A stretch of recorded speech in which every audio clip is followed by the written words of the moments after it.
Yo la team, j'espère que vous allez bien, que vous avez passé une excellente journée. On se retrouve ce soir pour une nouvelle vidéo de pronostic sportif avec au programme 4 rencontres, 2 combinés. Si le premier combiné passe, on ne joue pas le deuxième comme d'habitude. Mais à titre d'information, c'est l'une des dernières fois que cette technique sera utilisée sur la chaîne dans l'espace communauté. Vous avez été nombreux à vouloir le retour des pronostics simples. Comme vous pouvez le voir sur ma tête, gros coup de soleil. Je voulais pas trop faire de vidéo pour vous montrer dans cet état-là. Mais bon, il y a quand même des très belles rencontres demain. Donc je me suis dit, autant quand même essayer de partir sur des pronostics qui me semblent plutôt cohérents. Cependant, attention, en cette fin de saison, on voit pas mal de surprises, surtout au vu des compositions d'équipe. Pour demain, je vous l'ai dit la team, 2 combinés. Premier combiné, déplacement. L'Hellas Vérone qui reçoit Spal.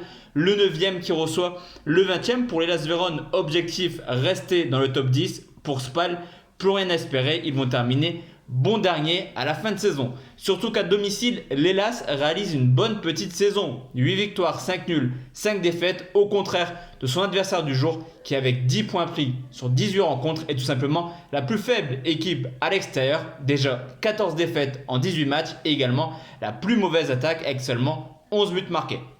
Au niveau de l'état de forme, pour les deux équipes, c'est un petit peu chaotique actuellement. 7 matchs sans victoire pour l'Hellas Vérone, cependant calendrier complètement démentiel. L'Inter, la Fion, l'AS Rome, l'Atalanta Bergame, la Lazio de Rome, calendrier beaucoup trop compliqué pour une équipe comme Vérone. Cependant, le point positif, sur les 6 derniers matchs, malgré l'adversité, c'est quand même toujours au moins un but marqué dans les rencontres. Au contraire de Spal qui vient de prendre seulement 2 points sur les 10 derniers matchs, dont les 2 points à domicile et tout de même 27 buts encaissés. Lors du match aller, l'Hellas s'est imposé sur le score de 2-0. Je les vois capables de réitérer cette performance. Victoire de l'Hellas, c'est coté à 1,55.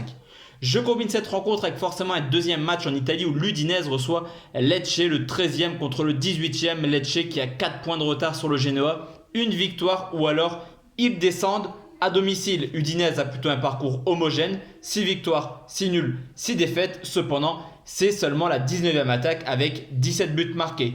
A contrario, on a quand même une équipe de Lecce qui a la plus mauvaise défense de Serie A cette année avec déjà 80 buts encaissés, qui a déjà perdu 11 fois en 18 réceptions et qui a tout de même encaissé déjà 43 buts à l'extérieur. Cependant, Lecce encaisse du but, mais c'est quand même une équipe capable de marquer. 15e attaque avec déjà 20 buts marqués. Au niveau de l'état de forme, Udinese reste sur 2 victoires convaincantes tout de même contre la Juventus et Cagliari, ce qui confirme qu'actuellement on a plutôt une équipe qui marque du but. Sur les 5 derniers matchs à domicile, c'est tout de même 7 buts marqués. Du côté de Spal, depuis la reprise, 10 rencontres, seulement 7 points, toujours cette faculté à encaisser du but assez facilement.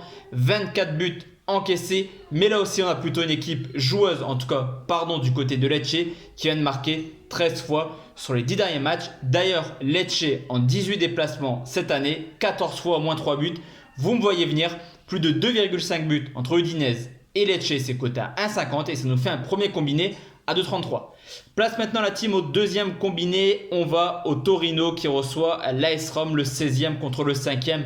Pour la Roma, la donne est simple, une victoire et ils sont officiellement 5e. Ils pourraient se concentrer clairement sur l'Europa League qui arrive à domicile. Certes, le Torino fait une belle saison, 7 victoires, 4 nuls, 7 défaites. Cependant, défensivement, c'est un petit peu compliqué également avec déjà 27 buts encaissés. Surtout qu'on le sait, l'AS Rome est capable de marquer n'importe où. 3e meilleure attaque avec déjà 35 buts marqués. À titre de comparaison, ils font aussi bien que la Lazio ou la Juventus. L'AS Rome, c'est également 9 victoires en 17 déplacements.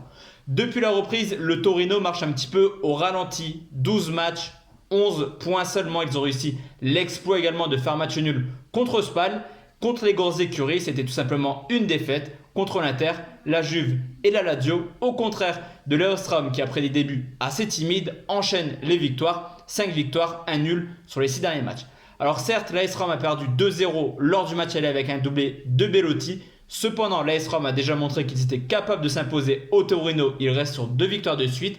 Et je les vois bien s'imposer une 3e fois. Victoire de la Roma, c'est coté 1,65.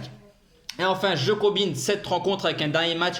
Cagliari qui reçoit la Juventus de Turin. La Juventus qui vient de fêter son 9e titre de suite, qui se déplace chez une équipe de Cagliari qui, mine de rien, fait une bonne petite saison à domicile. 22 points pris en 18 matchs et déjà 30 buts marqués. Alors que du côté de la Juventus, c'est plus à domicile que les autres chercher le titre. Clairement, à l'extérieur, c'est une saison assez moyenne. 10 victoires en 18 matchs et seulement la 5e attaque avec 30 buts marqués. Alors au niveau de Cagliari, clairement, ils sont en roue libre actuellement. 8 matchs sans victoire, cependant le gros côté positif, c'est quand même une équipe qui encaisse très peu de buts. Seulement 9 buts encaissés sur ces 8 rencontres, au contraire de la Juve qui vient seulement de remporter 2 victoires sur les 6 derniers matchs et qui sur 10 victoires à l'extérieur, 7 fois, ça a été par seulement un but d'écart. Ok, la Juventus reste sur 8 victoires de suite à Cagliari, mais je vous l'ai dit, ils sont champions, ils ont plutôt des difficultés à l'extérieur. De plus, pas mal de blessés. Demain, Dybala, De Ligt en outre sont absents. Je vois quand même Cagliari capable de poser des problèmes à une Juventus qui ne sera forcément pas concernée à 100%. Cagliari ne perd pas ou perd un but, c'est coté à 1,49 et ça fait un deuxième combiné à 2,46. Donc voici la team mes 4 paris pour demain. On se retrouve demain soir pour une nouvelle vidéo. D'ici là, portez-vous bien, excellente soirée et à demain la team. Ciao ciao.